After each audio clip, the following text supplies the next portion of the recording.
So to see how that works in practice, I've come to Prince Rupert on the west coast of Canada. About 15,000 people live here, which makes this town a vital hub for lots of smaller communities dotted up and down the coastline of British Columbia and neighbouring Alaska. Often the only way into those villages is by boat or plane, and sometimes they get cut off for weeks or even months at a time. So it's not surprising that the people who live hereabouts are pretty self-reliant.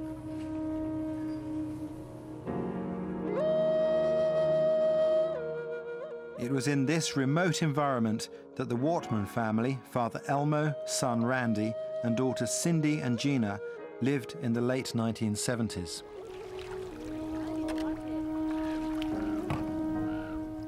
You had to be fairly mentally tough to do the day-to-day things we did, and just to live on the coast and to survive on the coast and travel the coast the way we did.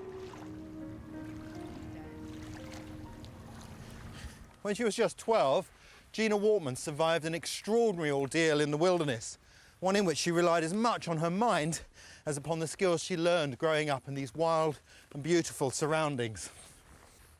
Back in the 1950s, a psychologist called Kurt Richter carried out an experiment that illustrates the kind of beliefs that Gina Wortman, with a brother and sister, needed to survive.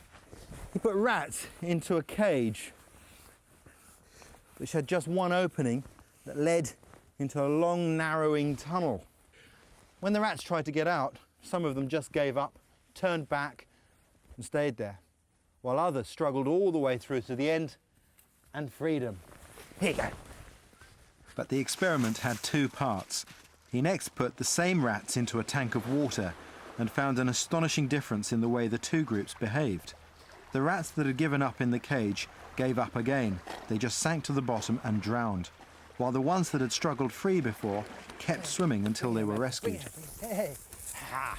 What the rats learned is that if you don't give up, you have a very good chance of survival. And that's exactly what the Wortman children had learned from their father. Want it again? Ready? Go!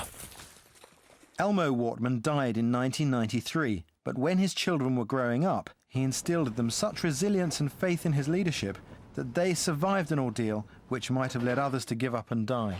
Excellent. We were hardy kids, and we were strong and capable and knew how to take care of ourselves.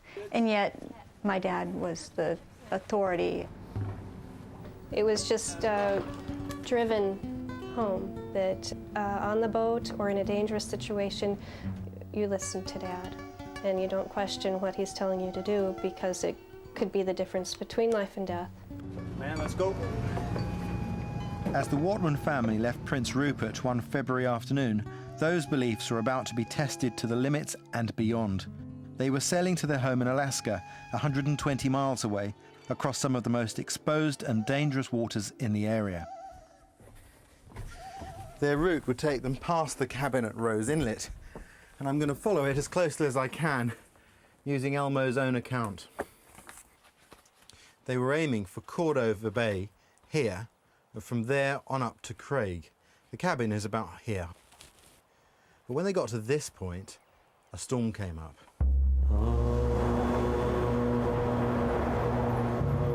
As the winds hit 80 miles an hour, the Wortmans tried to ride them out. They thought they'd be blown out to sea, but they were actually being driven onto the shore. Dad! Dad, I can see land! Come on, kids, we've got to get off the boat! Dad was deciding what was going with us and what wasn't going with us. Come on, kids, we've got to get going! Grab your phone or coat! In a sense, like he was completely in control of what was really a very out of control situation. Get over the side! Peter, we've got to go now!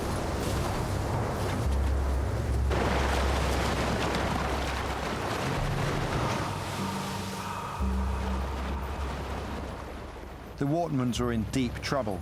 Shipwrecked on a remote and uninhabited Alaskan shoreline in the middle of winter, no one would know they were missing, and no one would find them by chance.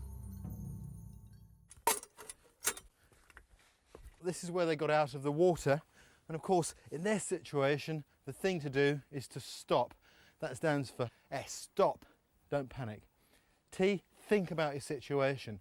O, orientate yourself. And most importantly, P, plan. And that's exactly what they did.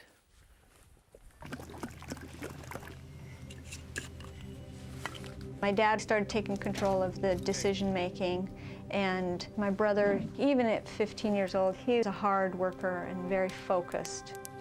And so we all kind of fit back into our roles and started to look at the situation as a survival situation instead of as a hopeless situation.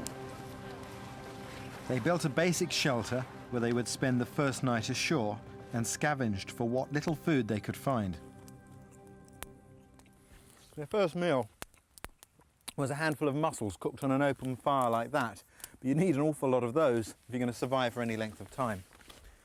The problem with this beach is that there isn't very much food here. For most of the year, this is exposed to heavy surf, which means there are very few mussels to be found on the rocks. And it has a solid floor, so you can't even dig for clams. Added to that, the wind was simply howling in here, so there wasn't even any shelter. They could have just slumped into apathy, as many people have done in similar situations.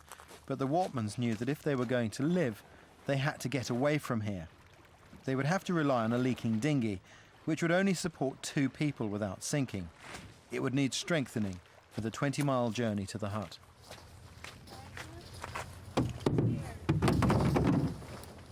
It just seemed very hard to understand how we were going to pull that off. But I've seen Dad pull off amazing things before. So at that point, again, I didn't see it, but I was looking to him to show me the way on exactly how we were going to do it. Those people who survive report an ability to break their survival down into separate tasks, smaller tasks, and to take it one step at a time. Survival's not a big task. Survival is a whole series of small tasks. From familiar landmarks, they'd figured out exactly where they were, which is this inlet just here. Now their plan was to head to the nearest people at the hut in Rose Inlet, way up here. We'll see you in the next bay. First they had to move to a more sheltered bay to work on the dinghy. Eventually it would have to carry all 4 of them across 2 miles of open water. But for now they split up, Randy and Gina going by sea, Cindy and Elmo making a treacherous hike through dense woodland and snow-filled gullies. I was like Superwoman at that point. I could have hiked anything. I had to know that they were okay. It was just adrenaline, and I was beyond fear. For my own safety, all I knew was we were gonna get up the beach to where they were. It was only a mile away, but it took Cindy and Elmo 2 whole days to reach Randy and Gina on the second beach. Back together again, they lashed driftwood to the dinghy to make it buoyant enough to carry them all. But even then, the 2-mile crossing would be touch and go. Once they got to the other side of the straits, they'd follow the coastline along for the 20 miles to the cabin. What they didn't realise is it was going to be 3 weeks before they all got there. I don't think at any point I really felt like we're going to die out here. It never came up. We talked about what we were going to do when this miserable situation ends. And I think the longer we were out there, the more energy we put into thinking about that. Optimism is critical.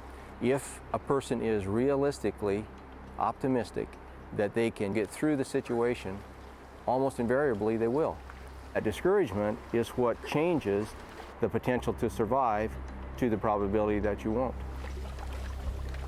Their progress was painfully slow, and with little food to be found, they were getting weaker all the time. Twice they decided against letting Elmo and Randy go on ahead, but after a week, they were tantalizingly close to the cabin. This is Keg Point. From here it's 6 miles to Rose Inlet, just beyond that small island.